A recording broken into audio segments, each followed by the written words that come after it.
రోజు 3 మాటలు గంగా నది గంగా నది గంగా నది అని అనుకుంటే చాలు.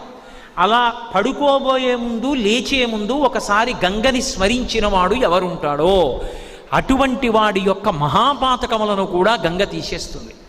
గంగ పరమశివుడి తల మీద పడేటప్పుడు అహంకరించింది. ఈయనంతటి వాడు ఈడ్చవతల పారేస్తానంది. అదే గంగ తన తప్పు దిద్దుకోవడం ఎలా అనుకుందిట.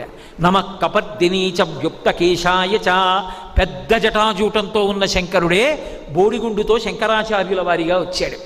శంకరాచార్యుల వారిగా కాశీపట్టణానికి శంకరులు వస్తూ ఉంటే గంగ కెరటాలు ముందు ముందుకొచ్చేట. ఆనాడు నీ శక్తి తెలుసుకోలేక అహంకరించి నెత్తి మీద పడ్డా, ఈనాడు నీ కాళ్ళ మీద పడతానని కెరటాలు ముందుకొచ్చేన కాళ్ళు కడిగేయట. గంగ అంత పవిత్రం.